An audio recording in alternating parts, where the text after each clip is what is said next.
Mukunda jewels లో అక్షయ తృతీయ సందర్భంగా 1 gram gold కొనుగోలుపై 1 గ్రామ్ సిల్వర్ ఉచితం. ఏప్రిల్ 29 నుంచి మే 24 వరకు మాత్రమే.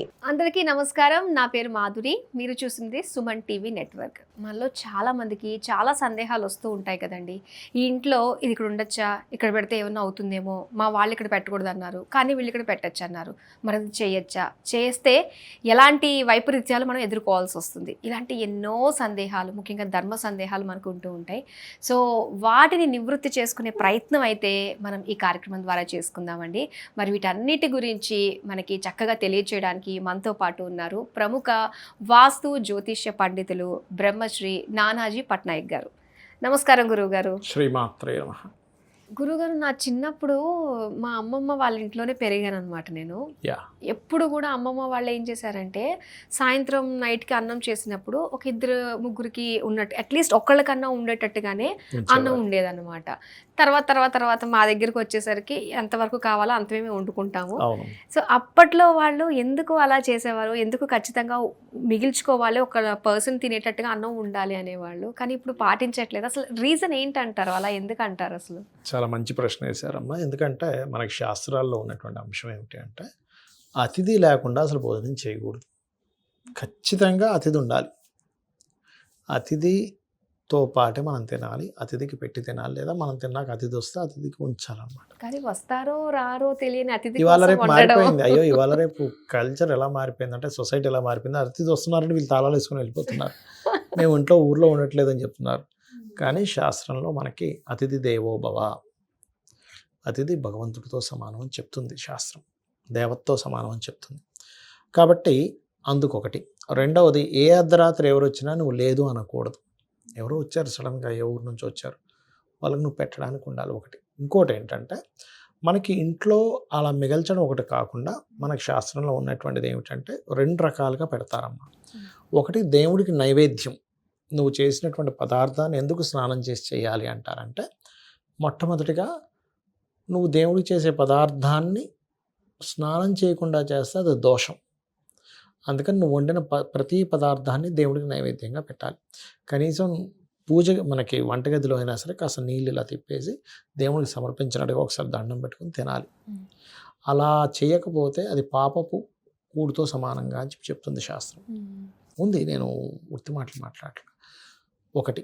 రెండవది ఏంటంటే అమ్మ, ఈ 2 రకాలుగా ఉందని చెప్పాను కదా. ఒకటి దేవతకు అలా పెడతారు, ఇంకోటి సపరేట్గా ఉండి శక్తి అంటే కొన్ని శక్తులు ఉంటాయి, కొన్ని పరివార దేవతలు ఉంటారు, వాళ్ళకి బలిగా పెడతారు. బలి అంటే ఎంతసేపు ఏదో కోడినో మేకనో కోయడం అని కాదు, బలి మంత్రం చదివి పెట్టి దాన్ని తీసుకెళ్ళి బయట ఉండేటువంటి ఈ కాకులకనో కుక్కలకనో లేకపోతే గోవులకనో తినిపిస్తారు.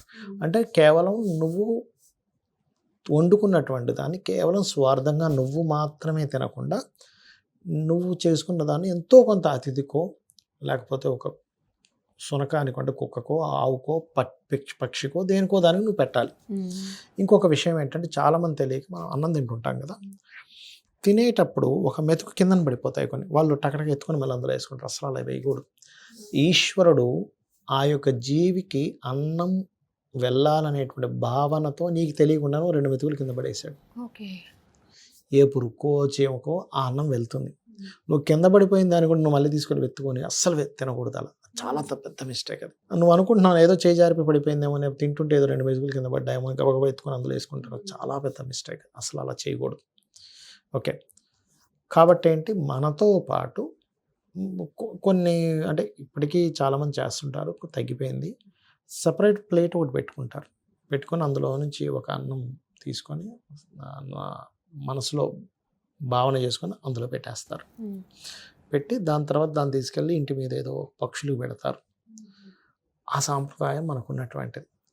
అంటే ఏమిటంటే, కేవలం ఇలా అన్నం అనే కాదు, మీరు ఒక స్వీటో లేకపోతే ఏదో పట్టుకొని వెళ్ళారు, ఒక ట్రైన్లోనో బస్సులోనో వెళ్తున్నారు, ఒంటరిగా గబగబా తినేయకూడదు, పక్కన ఉన్న వాడికి ఒక ముఖ్య ఇవ్వాలి కనీసం. అంటే ఇవాళ రేపు నేరాలు పెరిగిపోయేసరికి ప్రతి ఒక్కడు భయపడుతుంటాడు, బాబా ఇది ఏముందో ఏమిటో అని. కాకపోతే ఏంటంటే, శాస్త్రం చెప్పింది ఏంటంటే, నువ్వు ఒంటరిగా తినకూడదు. ఏదో నేను తెచ్చుకున్నాను, మా ఇంట్లో ఏదో ఏదో సంథింగ్ చేశారు, ఇప్పుడు నలుగురు ఉన్నాం అనుకోండి, నేను గబగబా తినేయకూడదు, నలుగురికో ఒకటి ఇచ్చి తినాలి. అలా తినద్దు అని చెప్తుంది శాస్త్రం. ఇంట్లో ఖచ్చితంగా మిగిల్చి, అంటే ఒకరికైనా ఉండేలా చూసుకొని ఇంటికి ఎవరైనా అతిథి వస్తే వాళ్ళకి ఇవ్వడం, లేదా తెల్లవారుజామున మనకి ఇప్పుడంటే చాలా తగ్గిపోయింది. ఒకప్పుడు అడుక్కునే వాళ్ళు వచ్చేవారు, అమ్మ అన్నం ఉంటే వెయ్యమ్మా అనుకుంటూ, వాళ్ళకి వేసేవారు వీళ్ళు. అంటే ఏమిటి, నువ్వు సంపాదించిన దాంట్లో నువ్వు ఎంత కష్టపడి సంపాదించినా కూడా అదొక దైవ కార్యంగా చెప్పేవారు. కాబట్టి ఖచ్చితంగా మిగల్చాలి, మొత్తం అయిపోయేలా చేయకూడదు అనేటువంటిది మన శాస్త్రాల్లో ఉన్నటువంటి అంశం. ఓకే, అయితే అందులో చాలామంది ఏంటంటే అన్నము ఏదైతే ఉంటుందో, ఈ అన్నాన్ని వండిన తర్వాత పాడైపోతూ ఉంటుంది. పాడైపోయిన అన్నాన్ని మాత్రం తీసుకెళ్ళి దానం చేయాలి అని అప్పుడు తీసుకెళ్ళి ఇస్తుంటారు. అది పెద్ద దోషం. దాన్ని పడేసేయండి, ఏ క్రిమికీటకాలు తినేస్తే పర్లేదు. చాలామంది చేసే మిస్టేక్ ఏంటంటే ఎండాకాలం తొందరగా పాడైపోతుంది అన్నం. చూడండి, ఆ పాడైపోయిందిగా ఇది ఎవరికైనా తినడానికి ఇద్దామని అనుకుంటారు. అది పెద్ద దోషం అమ్మ. అసలు నువ్వు తిననప్పుడు ఇంకోరికి తినడానికి ఎలా ఇస్తావు? నువ్వు నీరు పట్టేసింది ఎండాకాలం అవడం వల్ల, అసలు ఇవ్వకూడదు. అలా వేరే ఏదో జంతువులు తింటాయి, పర్లేదు, వాటికి ఏమి ఇబ్బంది ఏమి ఉండదు. దాని డైజెషన్ సిస్టమ్ వేరే ఉంటుంది. అసలు నన్ను అడిగితే అసలు వేటికి పెట్టకూడదు. అది ఏదో వేస్ట్ అయిపోతుంది కానీ అందుకే వాళ్ళకి ఇచ్చేసానంటారు. అది వేస్ట్ అయిపోతుంది అన్నప్పుడు నువ్వు ఎందుకు తినలేదు అనేది ప్రశ్నించుకోవాలి. అలాంటి తప్పులు అసలు చేయకూడదు ఈ విషయంలో. ఇంకోటి మీకు తెలిసే ఉంటుంది, అన్నం వడ్డించేటప్పుడు కూడా ఫస్ట్ అన్నం వేయకూడదు అంటారు. కూర పప్పు వేసిన తర్వాత అన్నం వేయాలి. అది డైరెక్ట్గా అన్నం ఎప్పుడు వేస్తారంటే ఆబ్దికాలు ఇవి జరుగుతాయి చూసారు, 11 రోజుల కార్యక్రమాలు, అప్పుడు ఫస్ట్ అన్నం వేసి తర్వాత పప్పు నెయ్యి అన్నీ వేస్తారు. ఇది ప్రధానంగా మనం నేర్చుకోవాలి. ఇంకోటి ఏంటంటే అన్నం తినేటప్పుడు కూడా ప్లేట్ని కిందన పెట్టకూడదని చెప్తుంది. ప్లేట్కి ఒక సపరేట్ కూడా పెట్టుకుంటారు. ఇలా కిందని మీరు డైరెక్ట్గా కూర్చోకూడదు, కిందను కూడా ఏదైనా పరుచుకొని కూర్చోవాలి. కింద కూర్చునే వాళ్ళు ఇవాళ రేపు మనకి డైనింగ్ టేబుల్స్ వచ్చాయి కాబట్టి ఆ ప్రాబ్లం లేదు. మనకి చక్కగా టేబుల్ మీద కూర్చుంటున్నాం, అక్కడ కూర్చుంటున్నాం. అది కాబట్టి ఇవి గనక పాటించగలిగితే, ఫస్ట్ ఆఫ్ ఆల్ ఏంటంటే మీరు అన్నం తినే ముందు నీళ్ళని తీసుకొని చక్కగా గాయత్రి మంత్రం కానీ, లేకపోతే నారాయణ నారాయణ అని కానీ, లేకపోతే మీరు శ్రీమాత్రే నమః అని 7 సార్లు అనుకొని తర్వాత అన్నం తింటూ ఉన్నట్లయితే కూడా దోషం తగ్గుతుంది. అంటే ఆ పరమాత్మకి సమర్పించి తినేటువంటి అలవాటు చేసుకోవాలి. చాలామంది అంటే ఇప్పుడు కల్చర్తో తగ్గిపోయింది కానీ నెయ్యి, స్వచ్ఛమైన ఆవు నెయ్యిని అన్నంలో వేసి ఒక 3 మెతుకులు పంటికి తగలకుండా నాలుక మీద వేసుకుని మింగేస్తారు. లోపల ఉండేటువంటి పరమాత్మకి ఇస్తున్నట్టుగా చేస్తారు. 3 మెతుకులు 3 సార్లు అలా అలా అనుకుని పంటికి తగలరు, పంటికి తగలకుండా డైరెక్ట్ మింగేస్తారు. అది చాలా మంచిది. అది నెయ్యితో కనుక అలా తీసుకుంటే డైజెషన్ సిస్టమ్ కూడా చాలా మంచిది. ఇవి పాటించాలి, మనం నేర్పించాలి పిల్లలకి. ఓకే, ఇవన్నీ ఏమీ తెలియవు. అప్పట్లో కూర్చుని తినేవాళ్ళం, ఇప్పుడు అసలు కింద కూర్చోవడమే చేతన అవ్వట్లేదు ఎవరికి. కింద కూర్చోవడం వల్ల మనకి ఈ పార్ట్ క్లియర్గా ఇదవుతుంటుంది. ఇవాళ రేపు ఇంకా డైనింగ్ కల్చర్ వచ్చేసింది అనుకోండి, నిలబడి అసలు తినకూడదు. ఇవాళ రేపు ఎక్కడ పోయినా సరే నిలబడే తింటున్నాం. అసలు ఎడం చేత్తో ప్లేట్ పట్టుకోకూడదు, కానీ తప్పట్లే అడిపోయి వాళ్ళు అలాగే పెడతారు. ఇంకేం చేస్తాం, లేదా కుర్చీ వేస్తారు, అక్కడ పట్టుకొని కూర్చొని తినాల్సి వస్తుంది. మనం వద్దనుకుని వచ్చేస్తే వాళ్ళు బాధపడతారేమో అనిపిస్తూ ఉంటుంది. అది మారిపోయాయి, చాలా మారాయి. అవును, కానీ మళ్ళీ ప్రతి ఒక్కళ్ళు కూడా ఆ మునుపటి రోజుల్లో మళ్ళీ తీసుకొచ్చే ప్రయత్నం ఓల్డ్ గోల్డ్ అన్నట్టుగా అక్కడక్కడ కనిపిస్తున్నాయి, ప్రయత్నాలు చేస్తున్నారు. ఏంటమ్మా విస్తరాకులో వేసుకుని తినేవారు.